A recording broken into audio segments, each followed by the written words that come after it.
Meus amados irmãos, a paz do Senhor Jesus, sejam bem-vindos a mais uma escola bíblica dominical. Deus abençoe você e sua família.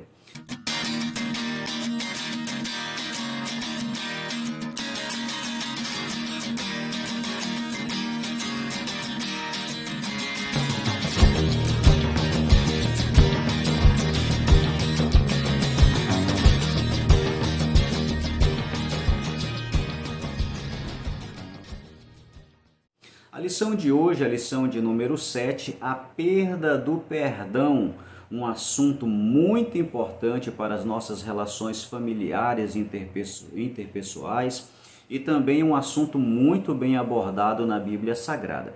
O primeiro capítulo da nossa lição fala a amargura, o veneno da alma. Nós já iniciamos aí identificando a amargura como um sentimento que fere, né? Um sentimento que machuca a nossa alma.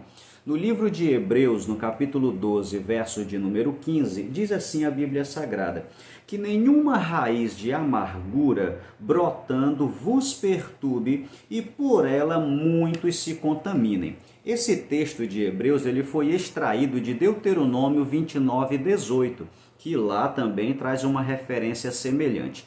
Em ambas as referências está tratando acerca de um sentimento. O sentimento que pode promover coisas ruins para a nossa alma. Nas duas passagens, elas trazem a referência que este sentimento ruim, ela traz amargura, traz veneno e traz fel. Olha que coisas ruins para estar guardado na nossa alma. Champlin, um teólogo muito conhecido, escrevendo sobre a raiz de amargura, ele diz que em Israel é considerada toda planta venenosa como uma planta de amargura. Então eles chamam de planta, raiz de amargura, plantas venenosas. Há uma característica que Champlin chama atenção para a planta, né, de raiz de amargura, que diz que a planta venenosa, onde ela nasce, onde ela cresce, ela tem a capacidade de destruir aquela terra ao seu redor, retirando todos os nutrientes daquela terra, o que mata outras plantas, mas favorece a sua proliferação. Olha que coisa interessante, a amargura tem a capacidade de matar uns e tem a capacidade de se reproduzir. Nisso, nós chegamos à percepção de três características que o escritor aos Hebreus traz para nós da raiz de amargura. Primeiro, a raiz de amargura ela brota, ou seja, ela nasce em mim. Segundo, a raiz de amargura ela me perturba, ela traz confusão dentro da minha alma. E terceiro, a raiz de amargura contamina os outros. Olha que coisa interessante. Há uma frase de Champlin que diz assim: quanto mais amargas são, maior é a sua dose de veneno. Olha que palavra extraordinária. Meus irmãos, devemos tomar cuidado com o nosso coração, para que o nosso coração não se encha de amargura. O capítulo 2 da nossa lição diz assim: a amargura é resultado de feridas emocionais. São situações emocionais que trazem essa amargura, essa mágoa, essa tristeza.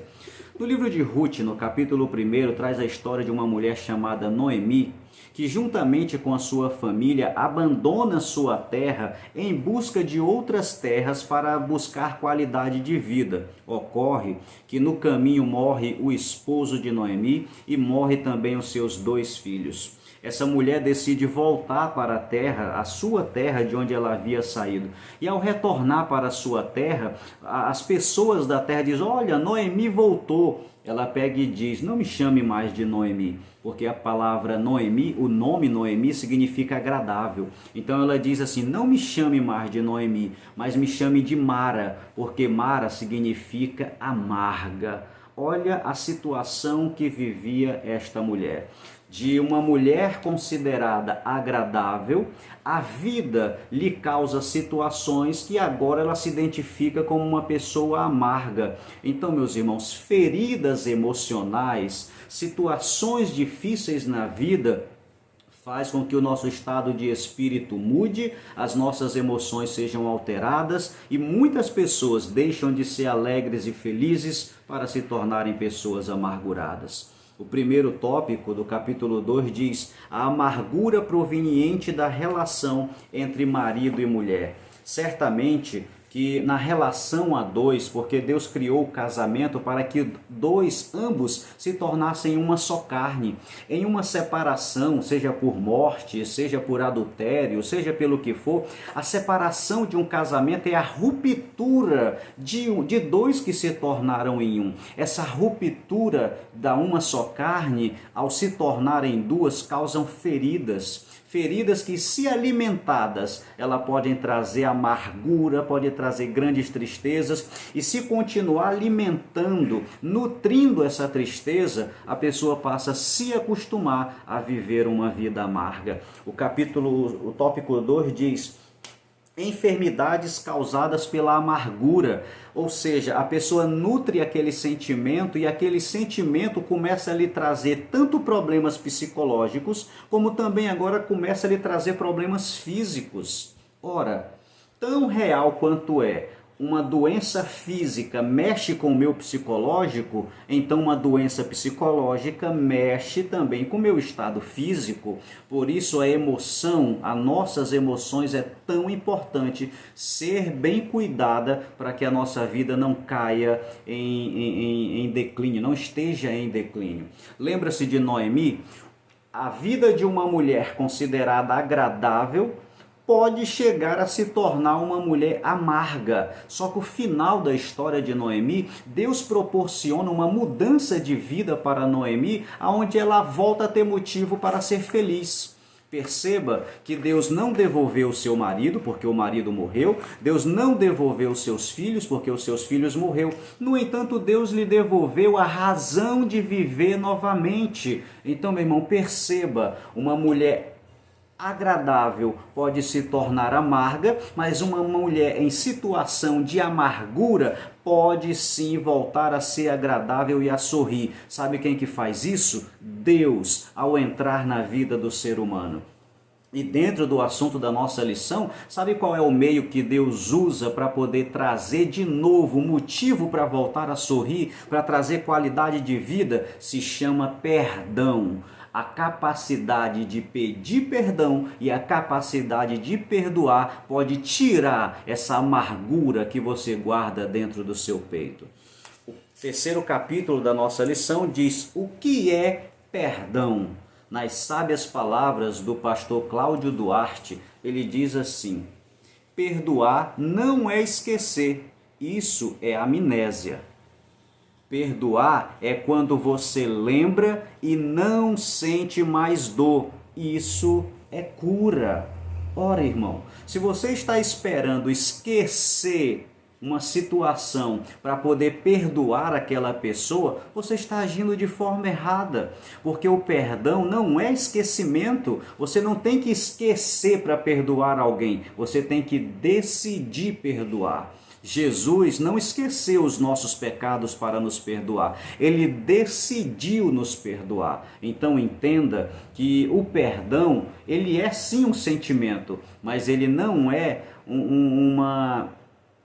ele não tem a necessidade do esquecimento para você poder perdoar. É uma decisão que você deve tomar. Olha só as sábias palavras do nosso pastor Edi também. Ele escreveu assim: o perdão de Deus é o padrão para o perdão humano. Como Deus perdoa, devemos perdoar. O perdão não é algo natural. O perdão não é fácil. O perdão é resultado da graça de Deus em nós. Perdoar é abrir mão da dívida que a pessoa nos deve. Ou você perdoa ou adoece. Ou você perdoa ou não tem paz. Perdoa ou não é perdoado. Que palavras extraordinárias!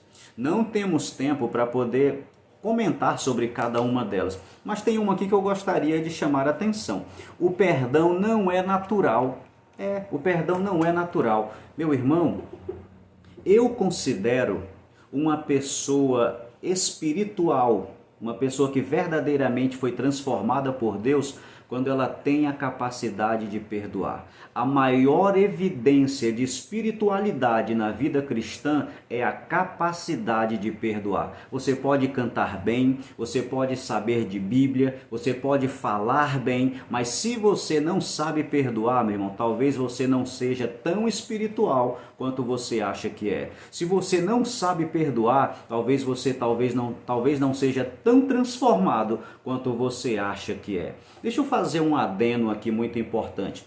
Lembra aquele pedido de perdão da Santa Ceia, quando o seu pastor diz assim: quem deseja pedir perdão, peça agora. Ora, quando eu chego na igreja, eu já peço perdão de Deus pelos meus pecados. Então, para que é esse outro pedido de perdão? Para que o pastor pergunta isso? Eu vou lhe dizer, a Santa Ceia é um culto de comunhão, comunhão com os irmãos e comunhão com Deus. Esse pedido de perdão aí é para quebrar a desunião ou a falta de comunhão com o meu irmão. Eu só posso tomar Santa Ceia se eu perdoar ou se eu pedir perdão para aquele com quem eu tenho algum problema de vida, algum problema na convivência. Então, meu irmão, muita gente tem tomado Santa Ceia de forma indigna, porque pede perdão para Deus e acha que o problema está resolvido. A Bíblia Sagrada nos diz que ao oferecer a nossa oferta a Deus, se eu lembrar que eu tenho algum problema com meu irmão, primeiro vou lá pedir perdão para ele, para que depois eu possa oferecer o meu sacrifício de adoração ou oferta do que lá que seja. Mas você só pode se aproximar de Deus quando você também tiver comunhão com o seu irmão. Pense nisso, é um alerta muito importante. O 4º capítulo da lição diz o seguinte: o perdão na família.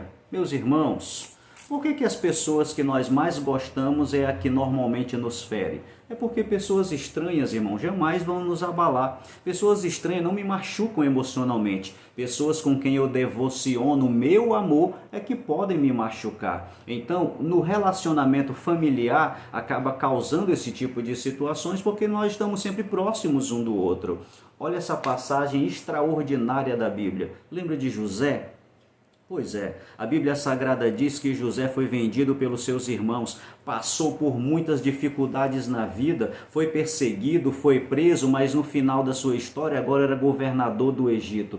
Os seus irmãos, depois que a terra começou a ter muita fome, ouviram falar que no Egito tinha comida. Quando chegaram lá no Egito para buscar alimento, quem era o chefão do Egito? O seu irmão José. Mas eles não reconheceram José. E José então chama os seus irmãos até a sua presença, e ali os irmãos, temerosos, com medo de serem mortos, porque eles estavam sendo acusados de roubo, eles estavam com medo de morrer. José vai até cada um dos seus irmãos e dá um abraço e começa a chorar. Ele abraça o primeiro e chora, abraça o segundo e chora, abraça o terceiro e chora. Quando ele chega até Benjamim, que é o seu irmão mais novo e filho de pai e mãe, ele se abraça, aí é que o choro entra em desespero mesmo. Meu irmão, tanto José precisava perdoar, quanto os irmãos precisavam ser perdoados para que aquele relacionamento familiar voltasse a ter equilíbrio, voltasse a ser bom para ambas as pessoas.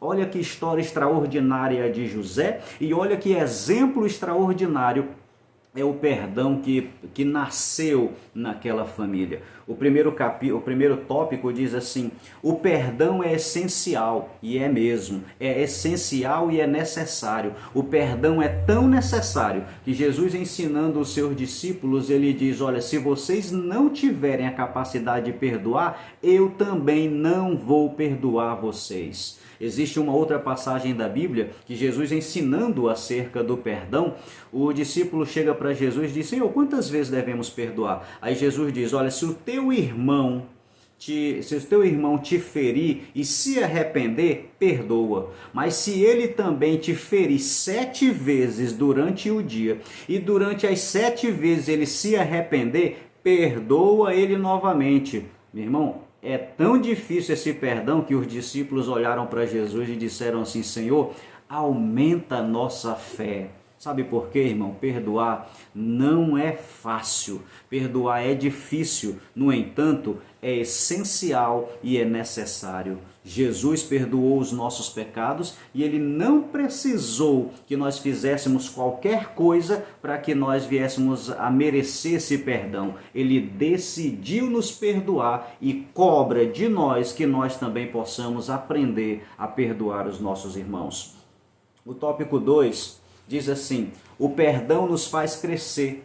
O tópico 3 diz assim: o perdão é um presente que você dá a si mesmo. Vamos juntar esses dois tópicos, eles são meio que semelhantes. Lembra da história de José? O perdão fez José crescer? Fez. Ele precisava voltar à comunhão com a família. O perdão foi bom para os irmãos de José? Foi. O perdão foi bom para ambos. Sabe por quê, irmão? Porque o perdão faz crescer a família, faz crescer a qualidade de vida. O perdão faz crescer a boa vontade de viver em comunhão. É saudável viver em comunhão e não é saudável viver guardando tristezas e amarguras. Por isso vamos ter em mente a história de José como uma referência para nós de que nós precisamos sim aprender a pedir perdão.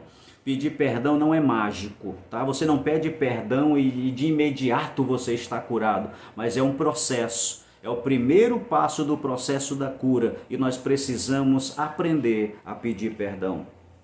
O 4º capítulo da nossa lição: a falta de perdão nos adoece. Lembra das 3 características lá da raiz de amargura? É para adoecer mesmo. Primeiro ela brota, segundo ela perturba e ainda contamina. Ela tanto faz adoecer a mim, como também faz adoecer os meus irmãos. Tomemos cuidado com a amargura. O primeiro capítulo, o primeiro tópico diz assim: a falta de perdão desperta a ira de Deus. Aqui nós temos como base a parábola, que é a base da nossa lição, né?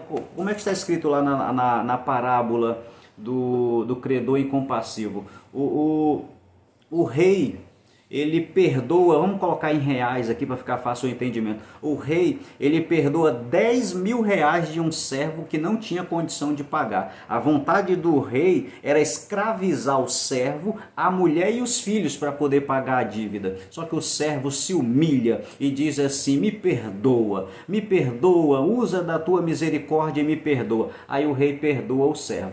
Esse servo aqui tinha uma outra pessoa que lhe devia 100 reais. Sabe o que o servo faz? Manda prender o cara que lhe devia 100 reais, porque não tinha condição de pagar. O rei, quando fica sabendo da história, pega o seu servo e manda atormentá-lo. Sabe por quê? Porque esse servo aqui, ele sabia pedir perdão, mas não sabia perdoar. Olha que lição extraordinária que essa parábola traz para nós. A ira de Deus cai sobre aqueles que acham que são dignos de perdão, no entanto, não têm a capacidade de perdoar. Deixa eu ler para vocês aqui um texto bíblico que está no livro de Mateus, no capítulo de número 6. Extraordinário essa passagem bíblica. Livro de Mateus, capítulo de número 6. Olha o que o versículo 12 diz assim: perdoa as nossas dívidas, a oração do Pai Nosso, perdoa as nossas dívidas, assim como nós perdoamos os nossos devedores. Olha a condição aí do perdão de Deus. Perdoa a minha dívida, assim como eu perdoo os meus devedores. Se Deus lhe perdoar, assim como você perdoa. Já parou para pensar nisso? Olha o versículo 14. Porque se perdoarde aos homens as suas ofensas, também vosso Pai Celestial vos perdoará a vós. Olha a condicionante aí de novo. Se você perdoar, Deus lhe perdoa. E Deus lhe perdoa assim como você perdoa o seu semelhante. Já parou para pensar nisso? Que talvez você não esteja tão perdoado quanto você acha que é? Que talvez você não tenha tanta comunhão com Deus quanto você acha que tem? Sabe por quê? Porque você não está perdoando como deve e porque você não está perdoando. Então, se você não perdoa, Deus não lhe perdoa. Se você, assim como você perdoa, assim que Deus também vai lhe perdoar. Tome cuidado. O assunto de perdão é muito cristocêntrico e muito importante para a nossa salvação. O tópico 2, a falta de perdão aprisiona tanto o ofensor como o ofendido. O tópico 3, a falta de perdão produz flagelo. Tópico 4, a falta de perdão destrói relacionamentos. Deixa eu lhe contar uma história aqui interessante que vai resumir esses 3 tópicos como uma lição para nós. No livro de Gênesis conta a história de Jacó e a Bíblia Sagrada diz que ele tem um irmão gêmeo. Jacó rouba o seu irmão gêmeo e foge, e por muitos anos eles não se vê. Por uma ironia do destino, por uma provisão de Deus, Jacó tem por obrigação de passar por uma terra que agora é do seu irmão, rico e poderoso depois de muitos anos. E Jacó precisa passar pelo meio da terra dele, por obrigação, ele precisava passar pelo meio daquela terra. Nasce no coração de Jacó um medo terrível do seu irmão. Sabe por quê? Porque a última vez que ele tinha visto o seu irmão foi quando ele roubou a primogenitura do seu irmão. Então, a única lembrança a última lembrança dos dois é de um, eu roubei, e do outro, eu fui roubado. Quando Jacó tem por obrigação de passar pelas terras de Esaú, o seu coração se enche de pavor. Ele chama servos e manda os servos irem até Esaú, dizendo para Esaú assim: o teu irmão Jacó vai precisar passar pelo meio da tua terra. Ele quer que tu ache graça aos olhos dele e lhe permita esse favor. Sabe o que Esaú diz? Esaú diz assim: volte lá para Jacó e diga para Jacó que eu estou indo ao encontro dele com 400 homens. Meu irmão, quando Jacó recebe essa notícia, Jacó entra em desespero, em pavor. A Bíblia diz que ele tem medo de Esaú, porque a última vez que ele viu Esaú, ele roubou o seu próprio irmão. Jacó, com muito medo, de madrugada, ele entra no vale de Jaboque e vai orar ao Senhor pedindo de Deus uma bênção. Você já parou para pensar qual era a bênção que Jacó estava pedindo para o seu irmão? Talvez você nunca tivesse pensado nisso, mas sabe qual é? A bênção que Jacó queria era o perdão do seu irmão. A bênção que Jacó queria era o perdão do seu irmão. Perceba, antes do vale de Jaboque ele estava com medo, ele estava desesperado, temendo pela sua vida, dos seus filhos e das suas mulheres. Ele entra no vale de Jaboque com a sua alma triste e amargurada, precisando falar com Deus sobre a situação que ele iria enfrentar ao amanhecer. Por isso, meu irmão, a bênção que Jacó queria era o perdão do seu irmão Esaú. Ele luta com o anjo, ele prevalece na sua luta, o anjo lhe abençoa. Quando amanhece o dia, Jacó manda um servo a alcançar Esaú. Quando o servo alcança Esaú, já levando um presente, diz: olha aqui, é o presente que Jacó lhe mandou para que você ache graça aos seus olhos. Passa um tempinho depois, chega um segundo servo: olha aqui, o segundo presente que Jacó mandou para que você ache graça aos seus olhos. Passa um tempo de novo, chega o terceiro: olha aqui o presente que Jacó mandou para que você ache graça aos seus olhos. Irmãos, quando Jacó se depara com Esaú, a Bíblia Sagrada diz que Esaú vem ao encontro de Jacó, ele desce da sua carruagem, cavalo, não sei o que era, mas ele sai de onde ele estava, ele vai até o encontro de Jacó, Jacó com seu coração apertado. Esaú dá um abraço em Jacó, a Bíblia diz que ele coloca a cabeça no pescoço de Jacó, dá um beijo em Jacó e entra em um profundo choro. E Jacó começa a chorar também. Sabe por quê, irmão? Aquele abraço ali era um pedido de perdão, era uma vitória que estava sendo dado para Jacó e uma vitória que estava sendo dado para Esaú. Olha aí o tópico da nossa lição, o tópico 2, o perdão, a falta de perdão aprisiona. Tanto Jacó quanto Esaú estavam aprisionadas por uma história do passado que lhe traziam feridas. O 3, a falta de perdão produz flagelo. Os dois estavam com a alma ferida e os dois precisavam, um precisava pedir perdão e o outro precisava perdoar. No 4 ponto, a falta de perdão destrói relacionamentos. Anos sem se falar, anos sem conversar, por causa que precisava de um pedido de perdão.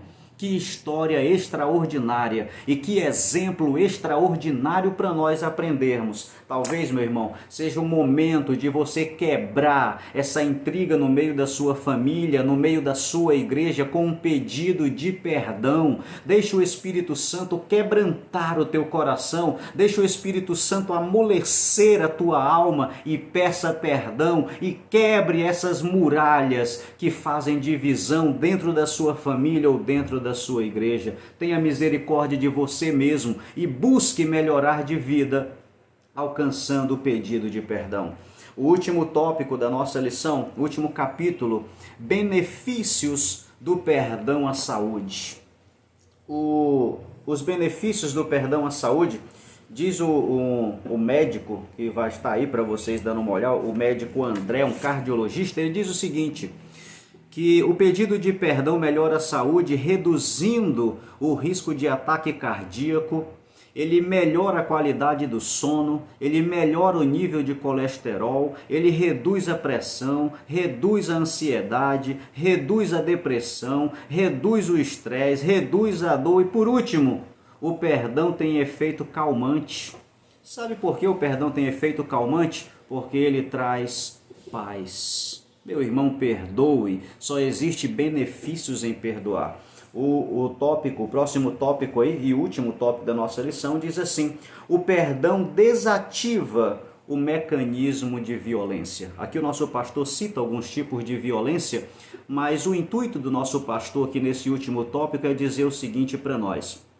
Não tem aquela frase que diz que quando um não quer, dois não briga? É mais ou menos isso que ele queria dizer para nós. Existe uma referência bíblica lá em Provérbios, capítulo 15, verso 1, que diz assim: porque a palavra branda desvia o furor. A orientação que o nosso pastor está trazendo para nós nesse último tópico aqui é que mesmo que alguém da sua família, alguém da sua convivência possa tentar lhe ferir de alguma forma, tente tratar essa pessoa de forma benigna, de forma pacificadora, porque se vocês se chocarem, se vocês viverem brigando, se enfrentando, isso possa chegar até violências físicas, outros tipos de violência, às vezes infelizmente até a morte. Então, meu irmão, para que não ocorra brigas, intrigas, mágoas, tristezas, para que não ocorra amargura, para que não implante no seu coração essas infelicidades, tente sempre promover a paz. Tente sempre ser pacificador, procure sempre viver em comunhão com os outros e nunca entre numa briga para continuar a briga, mas sim para terminá-la. Essa é a ideia que o nosso pastor está tentando trazer para nós aqui.